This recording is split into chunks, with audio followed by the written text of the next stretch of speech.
Good morning, all of students. Myself Putul Singhal, and you welcome on another chapter of this class. The chapter is microorganisms, friend और foe. यानी कि जो आपके microorganisms होती है, वो आपकी friends भी होती है और आपके होती है enemy भी होती है. ओके, यानी foe भी होती है. अच्छा, हम देखते हैं कि microorganisms हमारी क्या होती है. और microorganisms होती है यानी कि माइक्रो होती है, इनको हम अपनी आंखों से नहीं देख सकते, लेकिन इनका होना नहीं होना बहुत डिपेंड करता है हमारी बॉडी के ऊपर. और जितनी भी वर्ल्ड है, जितना भी बड़ा वर्ल्ड है, इस वर्ल्ड के अंदर सभी जगह माइक्रो ऑर्गेनिज्म रहती है. ओके, इसके अलावा ऐसे भी कहते हैं कि इसकी जो साइज होती है वो इतनी होती है कि आप एक स्पून के अंदर इतने सारे माइक्रो ऑर्गेनिज्म ले सकते हो जितनी हमारी बर्ड्स की जो पॉपुलेशन है, इतनी पॉपुलेशन के बराबर आप एक स्पून के अंदर सारे माइक्रो ऑर्गेनिज्म को आप ले सकते हो. तो सोचो आप इनकी साइज कितनी छोटी होती होगी. ओके, इसके अलावा हम देखते हैं कि माइक्रो ऑर्गेनिज्म होती है, ये हमारी बॉडी में भी रहती है.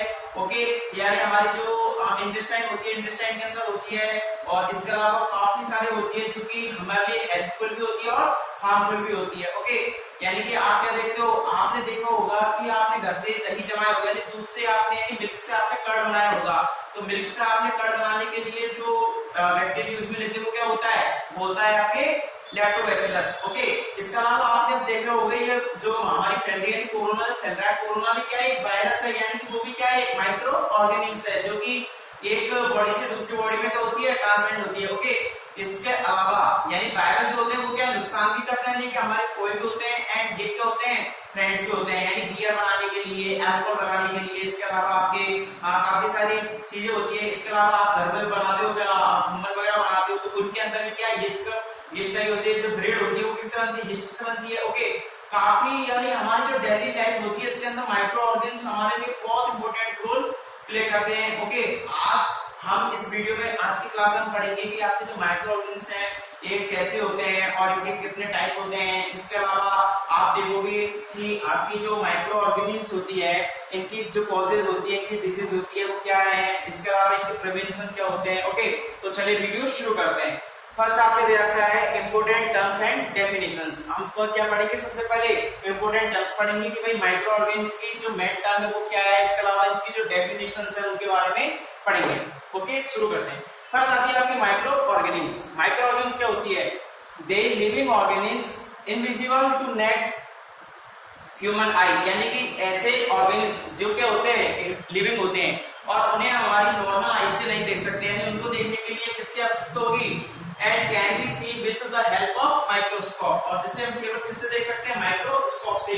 तो सोचिए उनकी साइज कितनी छोटी होती होगी. ओके, इसके अलावा नेक्स्ट जो डेफिनेशन आती है वो क्या आती है, फर्मेंटेशन. अच्छा, फर्मेंटेशन क्या होता है, the process of conversion of sugar into alcohol. इसको हम ऐसे समझते हैं कि कोई भी सब्सटेंस है जो भी क्या है कि डेड है, उसके अंदर क्या होता है, यानी कि जब आपकी कोई भी चीज सड़ जाती है तो उसके अंदर क्या हो जाती है, उसके अंदर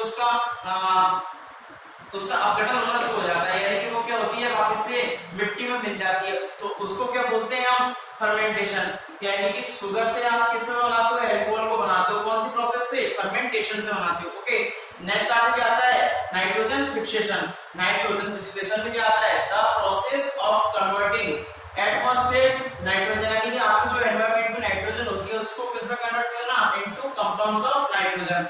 यानी कि आपने देखा होगा प्लांट्स के लिए सबसे इंपॉर्टेंट क्या होता है, नाइट्रोजन, क्योंकि जो नाइट्रोजन होता है उससे क्या बनाते हैं, वो भोजन वगैरह बनाते हैं. और जो नाइट्रोजन फिक्सेशन होता है उसमें क्या होता है, this process of converting atmosphere nitrogen, यानी कि इसमें जो एटमॉस्फेयर होता है, यानी कि जो एनवायरनमेंट होता है उसके अंदर जो नाइट्रोजन होती है उसको किसमें चेंज कर देता है, उसको चेंज करता है इनटू कंपाउंड्स ऑफ नाइट्रोजन. और उसके नाइट्रोजन के क्या बना देता है, कंपाउंड्स बना देता है और उसको रूट के अंदर छोड़ देता है, यानी कि आपकी सॉइल होती है उसके अंदर क्या देता है, छोड़ देता है. और सॉइल के अंदर क्या होती है, रूट होती है, और रूट क्या करती है, वाटर और मिनरल्स का एब्जॉर्प्शन करती है. और इससे क्या है कि वो नाइट्रोजन को लेती है, और नाइट्रोजन को जब लेता है प्लांट तो उससे क्या होती है, ग्रोथ होती है अच्छी. ओके, इसके अलावा फोर्थ जो आपकी डेफिनेशन आती है वो आती है पैथोजेंस. क्या आती है, पैथोजेंस. पैथोजेंस क्या होते हैं, the disease causing micro organism, यानी कि जो माइक्रो ऑर्गेनिजम्स होते हैं उनसे जो हमें डिजीज होती है उन्हें क्या बोलते हैं, पैथोजेंस बोलते हैं. कौन से को क्या बोलते हैं,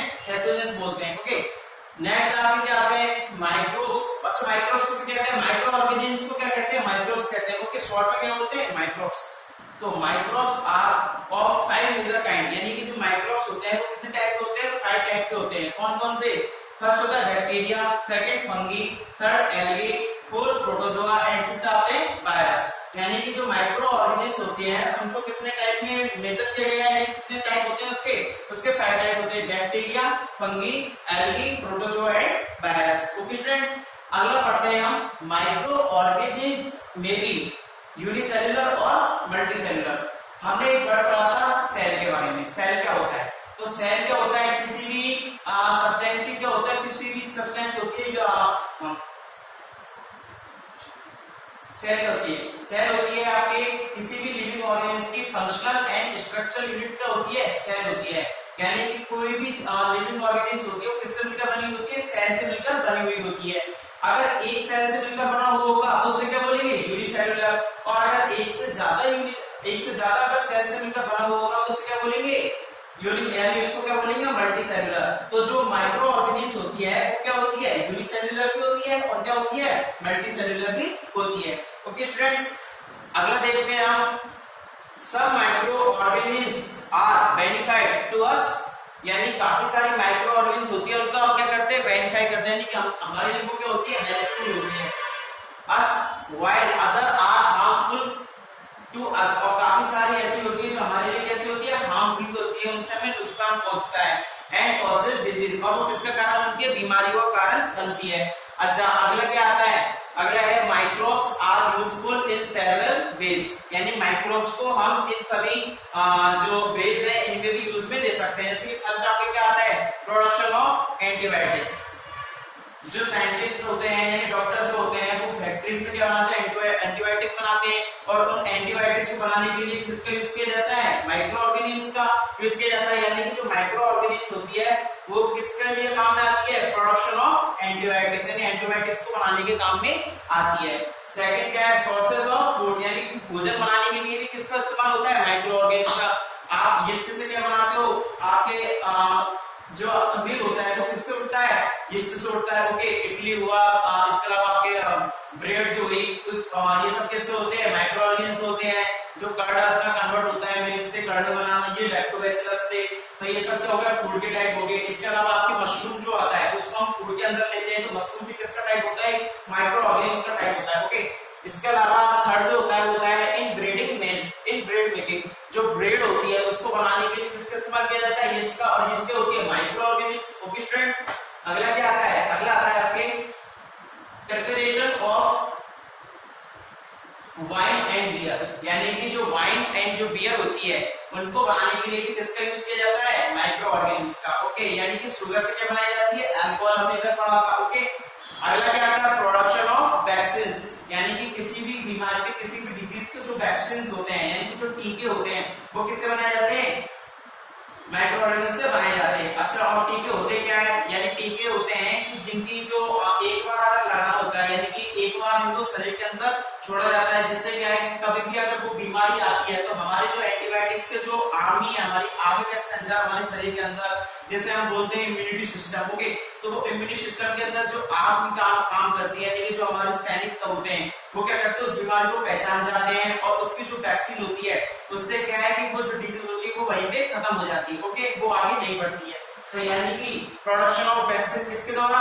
माइक्रो ऑर्गेनिज्म के द्वारा। ओके स्टूडेंट्स, लास्ट जो आपके आता है वो आता है प्रिवेंशन ऑफ फूड, यानी कि जब आप फूड बनाते हो तो कौन कौन से प्रिपरेशन यूज में लेते हो? Can be done by drawing, यानी कि आप किसी भी चीज को क्या करते हो? यानी कि सुखाते हो। क्या करते हो? ड्राई करते हो, हीटिंग गर्म करते हो, सॉल्टिंग यानी कि उसमें सॉल्टिंग करते हो, और बाय एडिंग शुगर, और क्या डालते हो? शुगर, केमिकल्स, और बाय फ्रीज एंड पास्चराइजेशन। अच्छा, पास्चराइजेशन शब्द है, यानी क्या होता है पास्चराइजेशन वर्ड?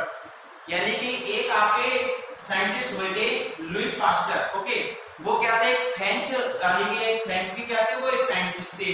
तो उन्होंने क्या किया था कि आपके जो मिल्क आता है, जो आप डेयरी से लेकर के आते हैं थैलियों में, तो उसको आप 3-4 दिनों तक यूज में ले सकते हो। यानी कि जो थैलियां होती है ना, उनको दूध की थैली होती है, उनको आप 3-4 दिनों तक यूज में ले सकते हो। यानी कि आप जैसे कि इसको खोलते हो तो यानी कि वहां से लेकर के आप उसको यूज में ले सकते हो। ओके, तो इसके अंदर दूध कैसे बनाया जाता है डेयरी का? सबसे पहले वो क्या करते हैं कि नॉर्मल जो मिल्क होता है उसको हाई टेम्परेचर यानी कि 70 डिग्री सेल्सियस पे उसको क्या करते हैं, गर्म करते हैं पहले तो। ओके, इसके बाद जैसे ही गर्म हो जाता है, क्योंकि ज्यादा टेम्परेचर में क्या है कि माइक्रो ऑर्गेनिज्म नहीं रह पाते, यानी हाई टेम्परेचर पर जो माइक्रो ऑर्गेनिज्म होते हैं वो क्या होते हैं, डेथ हो जाते हैं। तो यानी कि 70 डिग्री सेल्सियस पर जब आप मिल्क को गर्म करते हो तो उसमें माइक्रो ऑर्गेनिज्म नहीं होते, और जैसे ही उसको ठंडा कर देते हैं तुरंत क्या करते हैं, तो उसको फ्रीज कर देते हैं। ओके, तो वैसे ही उसको तो फ्रीज कर देते हैं तो माइक्रो ऑर्गेनिज्म को टाइम नहीं मिलता उसके अंदर आने के लिए, और वो तुरंत क्या हो जाते हैं, फ्रीज हो जाते हैं, फिर वो अपने बाद में नॉर्मल टेम्परेचर पर आते हैं। उसको क्या बोलते हैं, पास्चराइजेशन।